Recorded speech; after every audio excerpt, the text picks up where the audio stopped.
Hello and welcome back to another episode of One Kick from Glory. It's Derby weekend.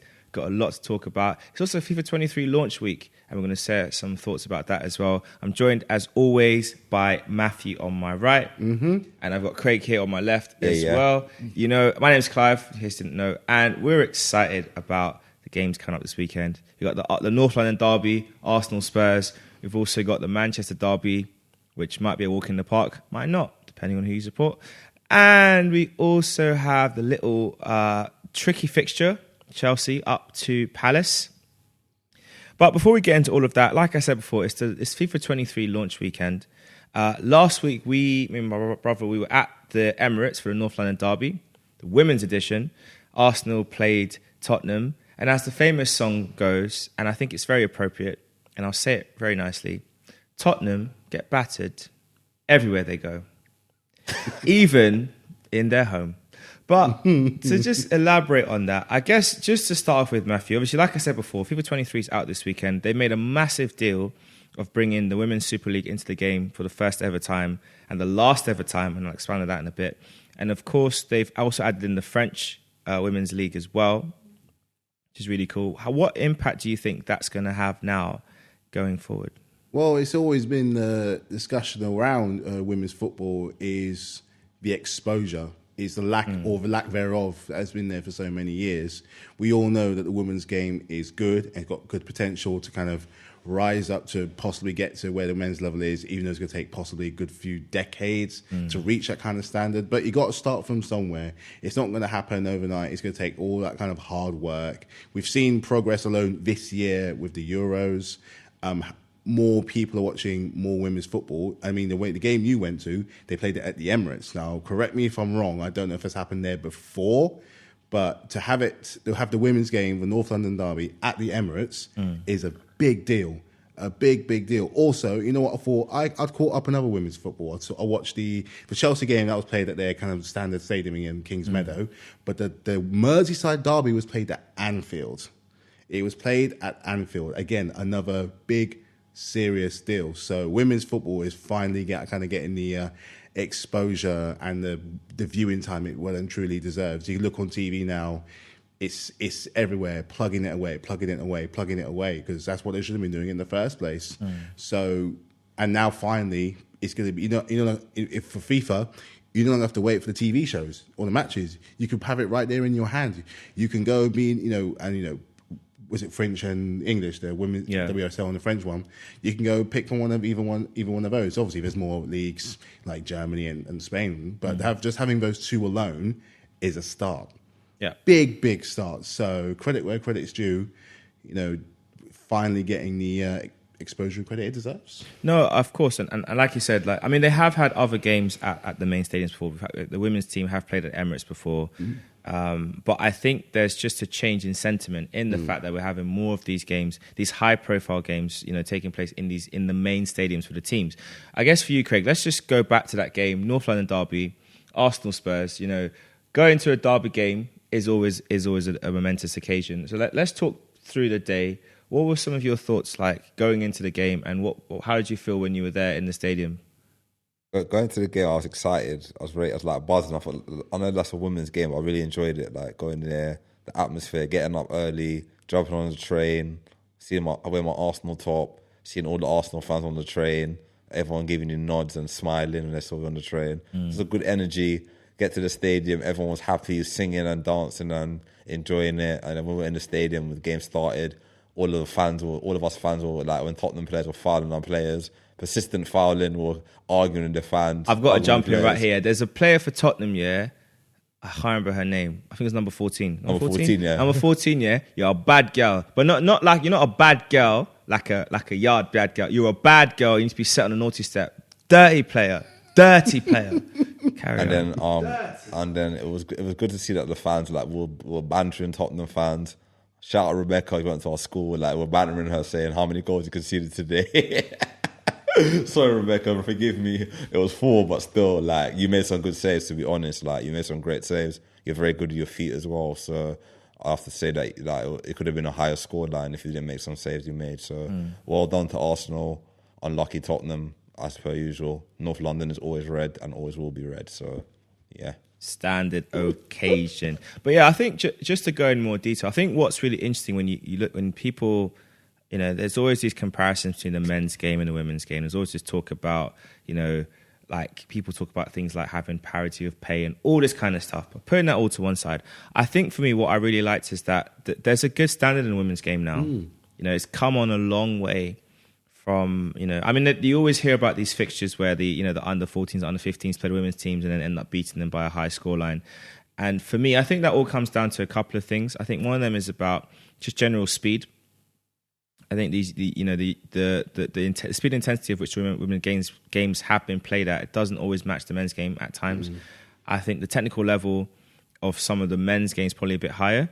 So I think when you play against those younger boys, it does help to kind of sharpen you up and raise your level in your game. And I know one team, Barcelona used to do that for a long time, play against their youth teams. Now they batter them, so they don't play them anymore.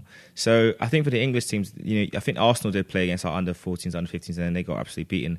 But, it's a good thing because it just shows you the level you need to get to and the things you need to fine tune. But I guess the final point on that, Matthew, just looking ahead, with the women's game, like you said, the Merseyside derby was at Anfield. Obviously, we had the North London derby at the Emirates. There's also going to be Arsenal, Man City, Arsenal, Man United is going to be at the Emirates. And I will be there doing what I did at the weekend, cheering them on with my voice, sharing some wonderful chants. Specsavers, if ever you want to, sponsor a league, the Super League is right there. The referees need all the help they can get. Trust me. But I guess for you, Matthew, do you think that, and I'll come on to why in a second, do you feel like the clubs need to take a notice of the sentiment of these, the attendance in these games, the fan feeling, and do you think they should make a move to have more of these games played at their main grounds? Well, it's like you said, we went to the North London Derby game. The same kind of intensity was there. The rivalry was there. The tackles was there. Everything was there. It wasn't that much different from the men's team. From the men's team, you just may not know who all the players are, but after watching that, you're going to know them. And we can all go back to the Euros where we saw some of those Arsenal players playing for the badge for England and for Arsenal and Mido. There you go. We're learning their names, so. This was a mistake on some clubs' part when it came to that Euros, because not a lot of them had the courage to actually try and have the games in their stadiums. But credit to the ones that did. Credit to the ones that did, because they locked onto something as an absolute goldmine. So it was a very genius move. I'm ashamed to say, my personal club, I don't know if they were involved in it, but they didn't see the the grab, and they're the WSL champions as well. It doesn't make much sense, but anyway, It's working for Arsenal. It's working for, I think, Liverpool and I think likes of Everton. So why not give it a try? It's already growing. This is the one you're going to go to. Plus, the tickets are going to be cheaper. It's going to be more accessible. The games, like you said, the game is very, very, very good, consistent pace is improving. Especially, like the games that I saw, the Merseyside derby, your game, the Chelsea game. It's getting better. And I think also what doesn't help sometimes is, yes, they play the 15 and 14-year-old boys to improve their overall mentality and their skill and their strength or whatever. But to compare it to the men's games, they're two different sports. There's a reason why Serena don't play Federer. There's a reason why someone from WNBA won't go against LeBron. There's a reason, there's reasons for all of that. They take it as something completely new. And what's coming next is for the future. It's rife. It's already there. You've got the infrastructure. You've got the players. You've got the fan base. You've got the rivalry. So let's look ahead to the future. Very good to talk about football's past. Let's show the same energy for football's future. I agree. And one thing I'd like to point out is that we have the records, ticket sales, and record appearance in the WSL. That's Arsenal. So we sold 53,737 tickets. I think around 48,000 fans made it in the end. I think the fixture date changed, so a lot of people couldn't make it, and they were trying to desperately sell on those tickets. But I think just that, Arsenal having that record, it being a North London derby, a 4-0 battering, what more can you ask for? But yeah, I think these are all really positive things. And like I said, just having it in FIFA is also like a really big plus. Like I said, FIFA 23, for those of you who don't know, this is the last game which EA Sports will produce with the FIFA title in it. So FIFA, the federation, have decided to separate from EA Sports, and they are going to have a different company producing the game from next year. FIFA have already, EA Sports, sorry, have already announced that their new game is going to be called EA Sports FC. Crap name. But they have invested a lot of money. One of the things that they will have is from next season, La Liga, everything will be branded by EA Sports. They got some innovative ideas there. So it's going to be interesting to see how it all plays out. But I say all of that to say that, do we think, I'll land this on you, Craig, then we'll move on to the other topics. But like, do you feel like the Euros win this summer, put in the women's teams, I mean, they were in the game in 22, that's when they first put them in, national teams, but putting the domestic teams in the game this year, and just this kind of change in sentiment and perspective, do you feel like this is now going to have a much bigger fan base for women's football going forward? Yes, I think England winning the Euros was a massive boost for women's football because they and more people are going to want to watch the game, and more girls are going to want to be involved, and more girls, like young kids, are going to want to bring their parents. Families are going to come. Like we went to the Emirates the other day, you can see a lot of families were there, and that's going to attract more revenue and more younger fans, and more people want to get into football. And I feel like it was a bonus that having Arsenal did at the Emirates. A lot of fans were there, and obviously we were bantering the Tottenham fans, but obviously it was just friendly banter. It wasn't nothing serious, you know what I mean? Friendly banter for you. Listen, it was serious banter. Let me land. It was serious banter, but obviously it's different from the men's, isn't it? Obviously when it's a men's game, it's a different. Obviously the Tottenham fans were giving it to them, innit? They were quiet, they didn't say nothing because they couldn't say nothing. They were 4-0 down, so they couldn't really say nothing. But I feel like this is going to help boost the women's game, and I feel like in a couple, maybe 10, 15 years, as Matthew said, they'll be on a level par with the men, like financially, sponsors, and more interest. More people want to play women's football, and they'll get more games or want to sign them up to get them to play in more future, like Pro Evolute Pez and all these bigger gaming companies will want to sign off and put more money into women's game. I think where the women's game needs to grow is from grassroots level. Well, I think the FA needs to give more money to grassroots level for them to for it to grow, and more there'll be more women professional footballers because they're gonna want to play. They want to be like Leah Williamson, your Beth Mead. They want to be your the Alex Scotts and your Rachel Yankees and your Kelly Smiths and your Sam Kerr, Yeah. and like Beth Mead and Beth and the other one who plays for Lucy Bronze, players like that. So they're gonna want to, and they're gonna, who's the girls called the winner in the final? Chloe Kelly, yeah. People like they're gonna want to be like them in the future because it opens up doors. When they see your heroes playing for your local teams, it's gonna want to open up doors for you. You're gonna want to be inspired to be a footballer, woman footballer. I know back then, it wasn't back in the day. It was very stigma of women playing football, but now I feel it's better that women are allowed to play football and have the freedom to play football, not feeling they're stuck in a box and they can't reach their goals. Now they see that the women have done it. That's the benchmark for them to reach the highest level. I mean, think back to when we were both at. I name dropped them. When we both played for our Sunday League club when we were younger, I won't name drop them. I'll save it, right? Yeah. But when you think about the youth teams, like from the under 9s, 10s, 11s, 12s, etc., you always had girls in the team 100%. because there wasn't a girls team. No. Now you fast forward from then to now, and like you've got academy infrastructures, you've got all like there's just been such a massive change. Even the fact that there's actually a professional body where women can actually get paid to play the game, get a good wage, and live and not have to worry about working 2 or 3 jobs just to kind of play the game they love. I think that's amazing. Definitely. Still a long way to go. There's still more that will happen or be done. But I just like the fact that the women's game is in a place now where it has the respect it deserves. And that's key. It's earned the respect it has. And if it wants more accolades, it's going to have to just keep doing more and more. And shout out to Ian Wright as well, because he's a massive ambassador for the women's game as well. So shout him out. Like he kind of had to pull people up the other day about them criticising the women's game and all that. So I'm happy that he did what he had to do and put his fight in there. He didn't care about reputations. He said it how it is, and I respect that. Yeah. So big him up for that. Amen. Well, shouting out to Ian Wright. If we're going to move from the women's game to the men's game, before we get to the topic that we really want to get into, let's start off with Chelsea coming up to Crystal Palace. Are you home or away? We are away. You're away at Palace. Oh, that's going to be a rough one. So, like, your season hasn't really gotten started. I think we can safely say that. Crystal Palace's season has been well and truly underway, and they're having a really good run at it. Looking ahead to that fixture, what are like a couple of things that you want to see from your team going into it? I want to see if things go wrong, which we normally do. I want to at least see what Potter needs to introduce, a plan B, a bit of resilience when things don't normally go their way. This is one of Tuchel's biggest problems. It can't be one of Potter's biggest problems, because when we go default, we play this very safe, very defensive, very cowardly kind of football where all they got to do is play the basics and, you turn us over. Zagreb did it, Southampton did it, and Leeds did it to full effect. Always on the transition. I'm happy that Kante is actually coming back now. Rumours that Kante, he's back in the team, at least back in training, because it shows you just how, I know he's getting older and people say, his best years are behind him. He's still so effective and so essential to his team, because Jorginho can't do it on his own. He's not that kind of player. He needs him there, or at best, Kovacic has got to be there as well, because they played really well a couple of years ago. I want to see. Well, I know that Kai Havertz played really well for striker for Germany in the England game on Monday, but that's the Germany game and against the Premier League. I want to see Aubameyang be a little bit more comfortable in the role. He's had an international break, a couple of weeks off or so. We've missed quite a few games, which kind of might be a little bit of a disadvantage. But it depends on what's going on the training ground.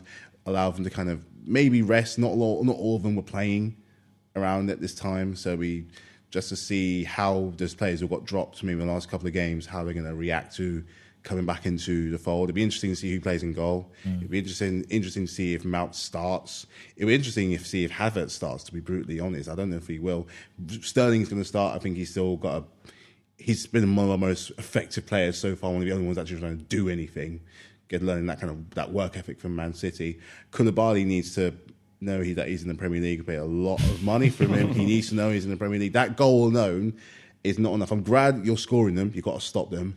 And for Fofana, don't get done like that again at Zagreb. Don't get done like that. It was shameful to watch. It was so simple. It was so easy. So Palace is not is not an easy game. There are no easy games. Our next 3 games are Palace, AC Milan, and Wolves. We don't like playing Wolves at the best of times, and we also still got AC Milan in the Champions League, and we've only got 1 point. Diego Costa. And Diego Costa might be back to prove it. I think we're at home for that one, but he might be back to prove a point, which is always the worst thing when Diego Costa has got to prove a point. So, do I think we'll win? I'm going to stay positive. I'm going to say yes. The time might have done us good, but it also might have done. It also depends on what we're doing on the training pitch, just to see how different we look. Because Potter's always known to be playing that really good, kind of exciting football, and we've got exciting players. So it's only natural to see them performing in such an exciting way. But so it's going to sound like a broken record from what I said last year. A performance and some goals. And the win. For you, Craig, looking ahead to that fixture, obviously, like I said, Uncle Righty, he was a Palace player period of time. Palace plays some beautiful football. Our former captain, Patrick Vieira, legend, is the manager there. So obviously we have vested interest in that result. But how do you think the game's going to pan out between the two? Well, if Palace play on their A game, and I know Vieira's going to be Vieira and Chelsea are big rivals from when he was a player. I honestly, I'll be brutally honest, I think Palace could beat them, If Chelsea are not on their game, then Palace could beat. If Aubameyang played like I played at Arsenal towards the end of Arsenal's spell, stinking out the joint and not working hard enough for the team, I thought Palace could do them, The reason why I say Palace could do them is because Palace got a young, hungry team with English, with a core of English at the back, a core of French, a core of mix of players in the team, and I feel that they could do them, honestly. If the heart's on fire, on form, I feel that Palace could do them. Yeah, that is a concern. I guess for you, Matthew, that is a big concern in terms of you need to have your good performances. You can't afford to have someone like Wilf Zaha have an exceptional game. Have a bit of fun. Like you said, the plan B is going to be necessary. And obviously, you mentioned the other games you got coming up, so Milan, Wolves. Giroud and Costa could come back to call you guys nightmares. But I guess in terms of those 3 games, what would be the ideal points that you'd want from them, and what do you expect you'll realistically get? I'm quite reasonably positive we can beat Palace. It'll be a narrow win, but I think we can win. AC Milan, I think we'll draw against Milan, and I think we can possibly... No, I think we'll beat Milan, but I think we'll draw against Wolves, because we don't know how to play against Wolves. We've never really able to have their number. I think we've only beaten them a handful of times in the last 3 or 4 games. So I can see us beating Palace narrowly. I can also see us beating Milan again quite narrowly, but I think Wolves will be a challenge, especially if Costa is up front, especially if he's there, because he left on bad terms, and he's the kind of guy to hold a grudge. He'll fight in the empty room. He'll turn up. He will try his best to kind of turn up. And like he said, I hope you just hope that Aubameyang, who came for Tuchel and only got 45 minutes of him, you hope that Potter's able to kind of deal with that kind of. It's also Potter being able to deal with such big personalities, people who know how to play on a high level, people who know how to win on a very high level. So Champions League winners, Premier League winners, international winners. As good as he was, at likes of Brighton, and then he had Ostersunds for the Swedish team back a few years ago. The magnitude of what's going on in these players' heads, my biggest fear is they're going to look at this guy and think like, you've only been to like what I like to call farmers teams, so we're going to eat you alive. But I hope Potter's got that kind of leadership and that discipline. Again, I feel like we lack a bit of discipline in that team. Is the captain doing enough to kind of get these players to come out and perform for the team, perform for the club, for the fans, to thank the fans coming by? Is there a captain as good as Dave is as a captain? Is it a show of him getting a bit older now? Who should we pass on that captain's armband to someone else? And if so, who? Like, where are the characters in this team? And how am I going to work with Potter anyway? I know there was Potter there as a bit more of an agreeable manager, but he's got to have that fire somewhere. So that's what I think will happen. Do I think that will happen? Probably not. We could easily draw all three. I don't think we'll lose, but we might draw more than we win. But I don't think we're going to lose. Yeah. So let's look ahead to Liverpool versus Brighton. We're going to touch on the derbies. We're saving the best till last. But Liverpool-Brighton coming up. Liverpool have had a really... I mean, if you've had a slow start to the season, Liverpool haven't woken up. They're still in bed. They're still on holiday. Salah hasn't returned to the Premier League. He's probably still... I don't know. I think he's still chasing down Sadio, that penalty from the AFCON. But looking ahead to that fixture, Liverpool away, Liverpool are at Brighton, or Liverpool are playing Brighton at the weekend. If Liverpool, what will be the ramifications of Liverpool if they don't kickstart their season in that match for you, Craig? They won't get Champions League. That's their bread and butter. If they don't start playing, because we got them next after Tottenham, we got them next. So I'm feeling if Brighton do them, I feel confident we can do them as well at home. I feel confident because every time we play Liverpool the last couple of seasons, we always seem to lose against them. It was always a close first half, and the second half we capitulate. So I feel that this time we've got a better team. We've got Jesus, we've got Martinelli, we've got better players now. I feel if on a level playing field, if they play how their form is right now, and we play them next week and we beat Tottenham on the weekend, I think we can beat them. I fancy my chance against Liverpool now. Before, not last season, not really. Now Arteta's got the right squad, I fancy my chances against them. And I think Brighton, I feel Liverpool and Brighton's got a good record against Liverpool. I don't know if they're lost, but I think they had a good record in the last season. They did well against them last season. I know they got a new manager in. I still feel Brighton's got a good team, got a good Premier League squad. They've got some great players. They sold Basuma and someone, but they got Casado guy, the Ecuadorian centre mid. They got Danny Welbeck, who can score goals on his day. They got Solly March. They got Trossard. McAllister. They got McAllister. They got the big Lewis Dunk at the back. They got the goalkeeper Sanchez. He's a good goalkeeper. Tarek Lamptey, good player. They got some good youngsters coming in the academy as well. So I feel if Liverpool don't buck up their ideas, they could lose on Saturday. 100%. And I mean, even just saying that it sounds crazy to say, but the reality of the situation is they're just not playing well. For you, Matthew, what do you think Liverpool should do in their approach to this game to get the 3 points to kickstart their run this season? Well, for one, they've got to start begging for Mane to come back. Because if you looked at he ain't coming back. If you looked at last season, at the times where you think exactly when he want to deliver, he didn't. He was slowly starting to kind of stop giving those Mane-esque kind of performances in the first place. So as good as they were, there could have been more. I'm not putting the whole thing on him, but they were inches away from the Premier League. They were inches away from the quadruple. So his time there was.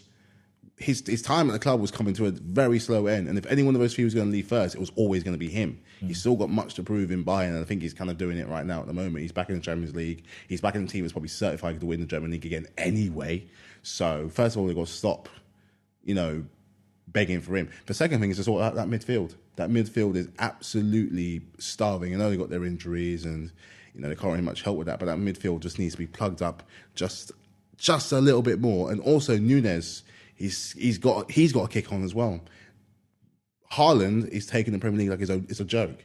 He is a joke. Like goal in the Champions League, I'll say it again, joke. His performance with 2 hat-tricks already in the Premier League. Joke, he's got like 10 or 11 goals after how many? Less than 10 games. Joke. He's got to kick on. Remember that time when he played them against, I think Marco said he played them against Porto and run absolute rings around them. That's the Nunes. Oh, Benfica. Benfica, not sorry, I said that. Yeah, Benfica. That's the one that they need. He really is now one of the new spearheads for their front three. The originals, no.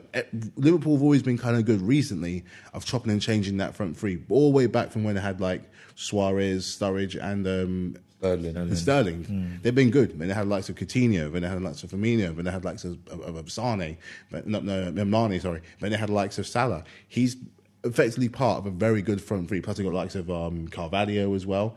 So Carvalho's pulling his weight. No, Jota will always pull his weight. Nunes needs to start pulling his weight. He's had a bit of a rocky start because I think he scored in the Community Shield. He scored in the Community Shield, but after that game against Crystal Palace, where they got a little bit rumbled, I think he's almost like he's trying to play a bit too tentatively, trying not to get sent off, rather than to go in there and playing the game. And you're a big old monster of a player. I'm not saying you're like Haaland, but you should be striking fear in all kinds of defenders. So he needs to, more than anything, I think he needs to start pulling his weight, because the rest of the team will then go along and feel that with them. But you do also wonder in the future, are some of their stars starting to reach their point where they start need to be replaced? The team is aging very slowly. Van Dijk's been there for a while. Milner's been in the Premier League for a while. They got underrated legends like John Matip as well. He's been there for a while.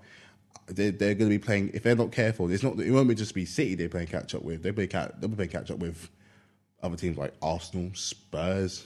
If they're not careful, next transfer windows they have are going to be very important. I like that point you brought up, and I'm going to come to you, Craig, about that as well. But so I was talking to my colleague Mo about this actually today, and he, because obviously there was all this talk about, Tchouaméni being a target that they wanted to get. Obviously, he went to Real Madrid.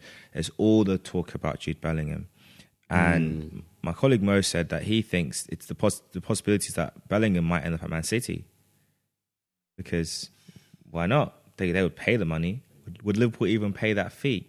But for you, Craig, like just on that point Matthew's talking about their aging team, they're all grown old together, which was good when in the glory. I said the glory years. I mean, they won 1 Premier League and they won 2 Champions League. 1 Champions League.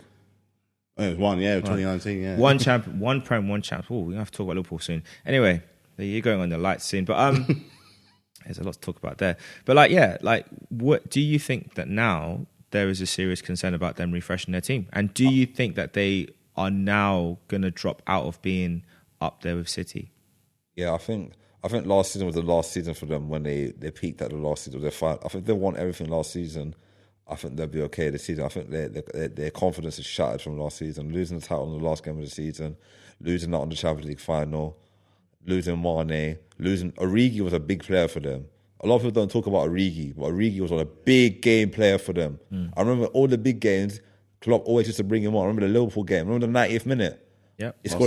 Barcelona. All the big games, he scored the goals, and then Liverpool didn't offer him a new contract. So Liverpool kind of bit their hands to spite their face. So they lost out, or bit their nose to spite their face. They lost out on a top elite striker when they should have kept him. Not say to me, no, you're not going to start every game, but you'll come on and get minutes. They brought in Nunes. Nunes is going to take 6 months to get adapted to the league. So, and Jota's always injured. Good player, Jota, but always injured. Firmino, if you like, he's aging backwards. He's not really the same player he used to be anymore. You see, he's trying, but it's not really the same Firmino we used to know. The midfield is a big problem. Henderson's getting old. Yep. Thiago's injury prone now. Naby Keita has always been injury prone since he come to Liverpool. We forgot about Oxlade. Just forget about him. He just write him off. He's not fit. He's not going to start in the team anymore. Who else have I got? Fabinho as well. He's the only fit midfielder, really. Thiago. And Thiago is injury prone. And you got Curtis Jones has gone backwards. He's not the same Curtis Jones when he first came out. He's very young. But when he first came out, he looked like a prospect. Like, I think the last couple of seasons, I don't know if him getting the first team football straight away has got into his head, but he's not the same player he used to be. He's gone back. I think he's regressed a lot. I think so. Harvey Elliott's a good young player, but he's not ready yet to take over from them players. Carvalho's a good young player coming through. They have got good youngsters coming through, but they're not ready. They're not ready yet to take over from a Salah or or Mane or Diaz. Diaz is a good player, 100% good player. Mane leaving was a big shock. Not a big shock, but a big shock to the players, I feel. Because he was orchestrating. Last season when he played him up front, he was scoring most of the goals. Like in the big games, he was banging in all the goals. They never replaced him properly. Salah's having a... I don't know what to call Salah's form at the moment. PTSD from AFCON. Yeah. And I feel like if he can get his bearings back again, he'll be a good player for them again. But he's aging as well. He's in his 30s now, so... There's a big if as well because he's been off form. I mean, form is temporary, as we know with all top players. That's permanent. So he can rediscover his goal-scoring touch and get the goals back. But I think the concern is the longer it drags on for, the big questions, the big question mark will be, is this another Aubameyang situation? Have we given another player big contract at the wrong side of, heading close to that 30 mark? Is this a mistake? But I feel with Jude Bellingham as well. I think Jude Bellingham should avoid going to Liverpool. Like I feel if he had opportunity, he should either go to Man City. I'll take him at Arsenal. To be honest with you, send Bellingham to Man City. I would have sent him to Liverpool because look at Grealish and at least at Liverpool he'd start. Yeah. He will start, but if he's going to Liverpool, they're not going to win anything straight away because they're in rebuilding. They'll build around him. Huh? They'll build around him. They won't do that. Are they going to want to spend 100? His release costs 130 million. I can't see Liverpool paying 130 million for him. They'll take that risk. I don't think they will because they don't like spending big. Liverpool's like the way how they buy their players. They buy the players for. They don't really like. Man City will pay 130 million. There you go, take him. Man United will put that money on the table, but I don't see Liverpool putting 130 million on the table. They were trying to negotiate for a cheaper price, and then other clubs, Real Madrid want him as well. So Real Madrid pay him. So between Madrid, Liverpool or Man City. So I think they're also tired. I think they're also tired from last year. If you think about it, they're competing on 4 fronts at maximum capacity. Yeah, 2 domestic titles, a Community Shield this year, competing in the Champions League, getting to the final, and getting inches away from winning the Premier League. They must be knackered, not including internationals and the World Cup coming up. They must be absolutely exhausted. And the emotional stress of losing the final as well must have still the affected 2 them. big ones. The fact that this is probably the closest we've ever seen in quadruple attempt in probably ever. And if they had done it yesterday, that would have been the greatest Liverpool Premier League team, the Premier League team to win everything because it'd been better than the treble season that United did. It'd been much more better than the treble season, I would say. Yeah. Well, let's move on to the last derby we're going to talk about tonight, the North London Derby, Part 2, in case you missed, you weren't counting. Arsenal Spurs Saturday, early kickoff. First game. I think it's the first game. First game of the weekend of all the fixtures. The Premier League's back. Rest in peace, your match and all that good stuff. But it's going to be one heck of a game. I mean, the news came out today that Kulusevski is potentially out with an injury, which might be a good or bad thing. Injured as well, I think. Who? I think Hugo Lloris might be injured as well. That could be mind games. We'll have to see. I know Smith Rowe is out. He's had surgery. He'll be back in December in trainings, which sounds like a bad thing. But when you count the World Cup coming up in November, it's not a bad thing. We've just got 1 month without him realistically, so it might not work out. Might not be too bad of a loss for us. But looking ahead to that game now, which will be tomorrow as of release. What are you looking forward to? So what do you want to see from the Arsenal players? What do you really want to see from the team? I want Arsenal to battle Tottenham. The way how they battled us at their ground last season, I want revenge.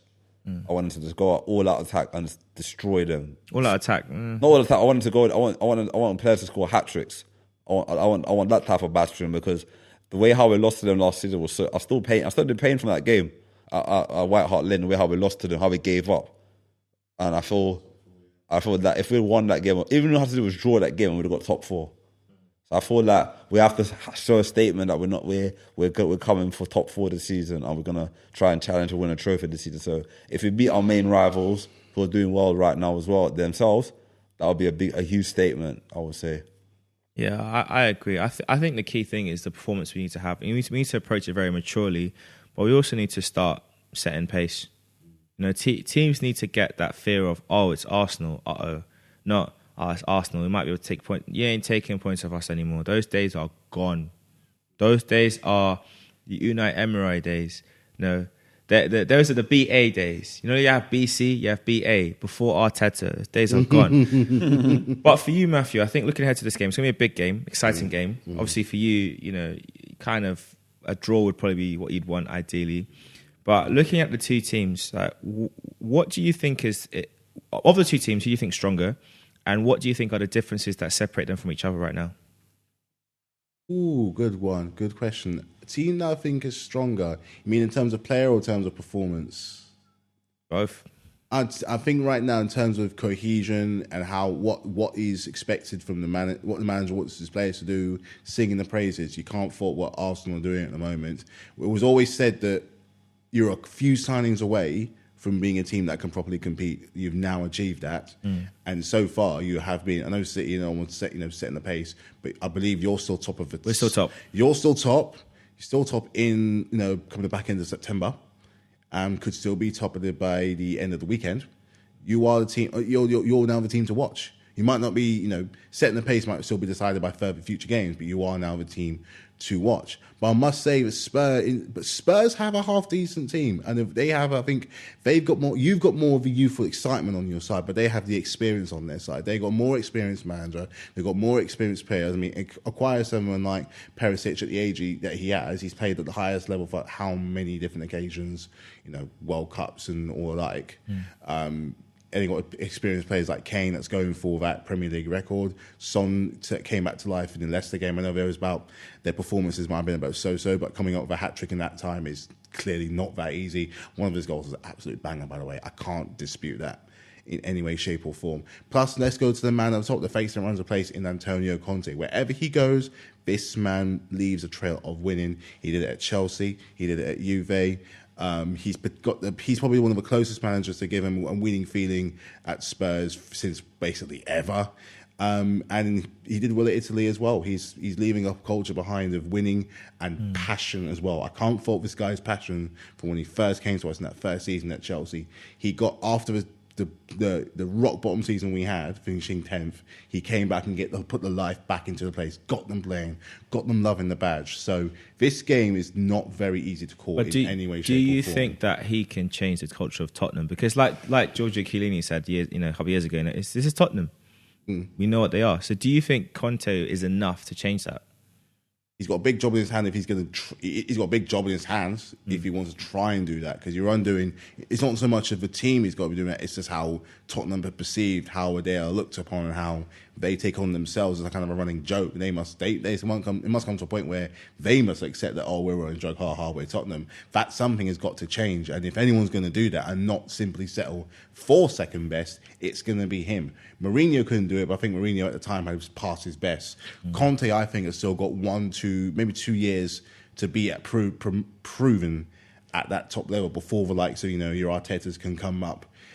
Let's say if he has a really good year this year, got the potential to really go over distance. They might be coming on their up. Conte, this is, as far as big jobs go, maybe this might be one of his last really big ones. You think so? Well, he's got, like I said, he's changing so much. Because when he came to Chelsea, we're already winners. When he was at Juve, they're already winners. That's true. Italy team, they won the World Cup how many times? They recently won the Euros. Already winners.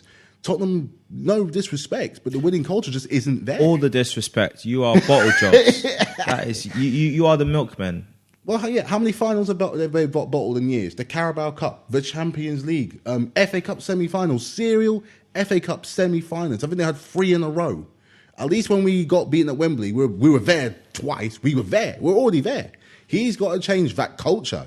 I think the culture is the biggest problem. It's not the football. The football's not too bad, and the players are not too bad. He's got to change that culture first and foremost. It's a deep-rooted problem, I would say, with Tottenham. I think they haven't won anything for decades, and all their fans talk about is the double-winning team in '62, whenever the years they won it. And the 2008 Carabao Cup final. That's what they talk about. That's their last trophy. And you got fans like you got Tottenham fans like expressions always dissing Arsenal fans like, well, mate, I can show you my trophy cabinet. You come to the Emirates on Saturday, I can show you all the trophies we've won.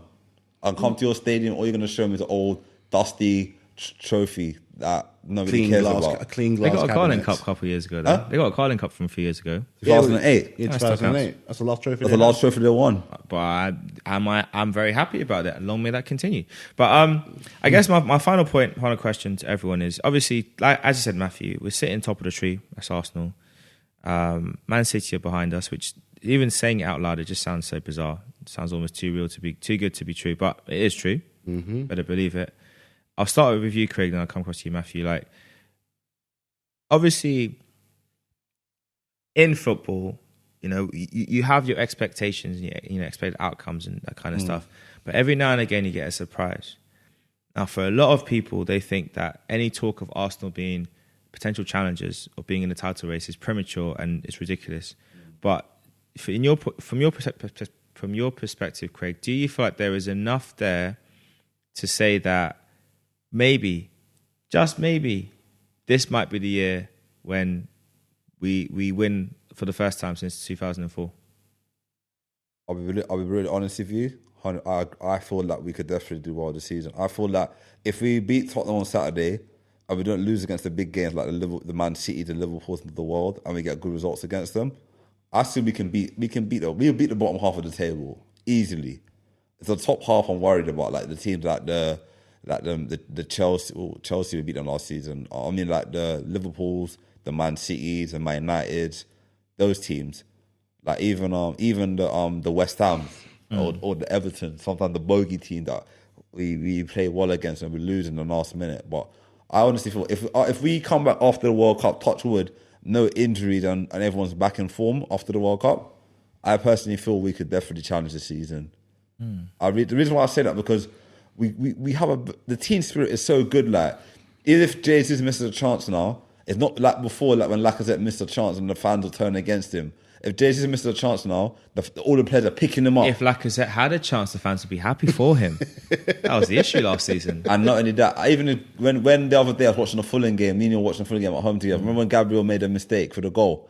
The fans didn't get onto him. The fans were cheering him. When Saliba made a mistake when did Saliba make a mistake? When he scored an own goal. Opening game of the season. Yeah. The fans didn't get onto him. The fans were pushing him to go forward. And I feel like if we have that team spirit and the fans are on our side, and I think the fans are on our side now and they're backing the manager, I feel like if we add 1 or 2 players in January, I feel we need maybe 3 players, maybe another centre forward, a winger, and a centre mid, a DM. I feel we could definitely challenge this season. My expectation is if we could win a cup, like win a Europa League or win a League Cup or FA Cup, and maybe win the league, I'll be happy with that. Okay. For you, Matthew, same question. Do you think that Arsenal are in a position where they could go all the way? And if not, what would you say is the main reasons why it's not possible? One thing, or the 2 things or a few things that are going to stop you is the potential of injuries in key positions. Let's not forget, for all the good transfers you've done, you know, the additions you've made, Jesus is a fantastic acquisition. Getting Saliba to come in after all that, over his years of practice and being absolute rock in defence is a great acquisition.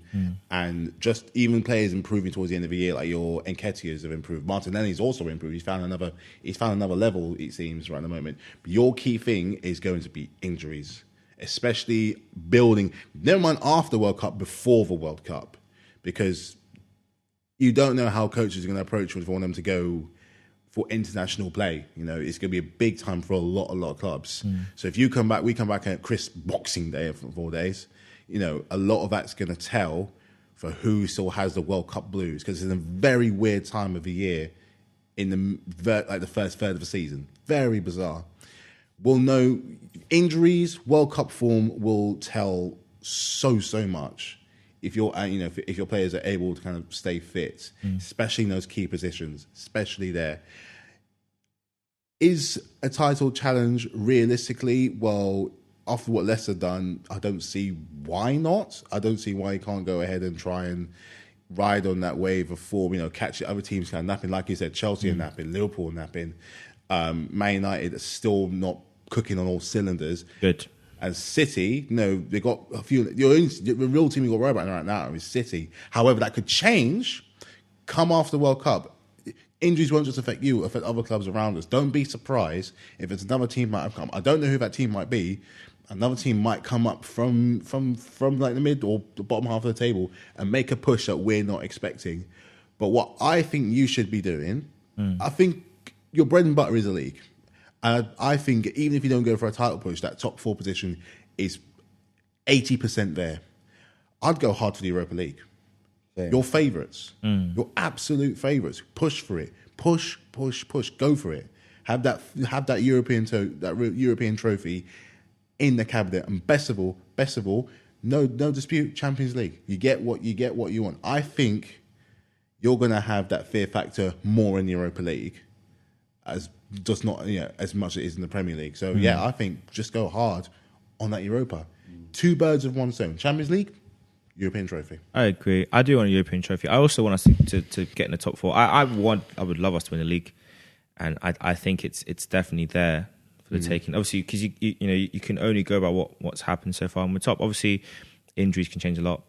Loss of form can change a lot, and we've got a very thin squad. The fact that we had a 15-year-old come off for his debut before the break says a lot. It's a good thing and a bad thing if you look at it. If you look at it from terms of like promoting our youth academy and our squad and his own level and development, that's amazing. But realistically, should a 15-year-old be playing for Arsenal in the Premier League?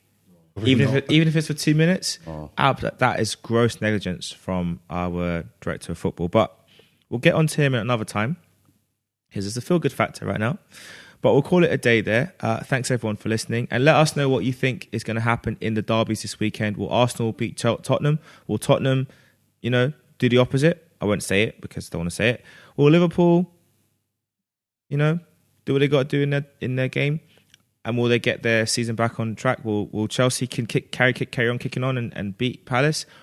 And will Man United do us all a favour and beat their big brother City? I mean, their rival City, not their big brother. Their rival City.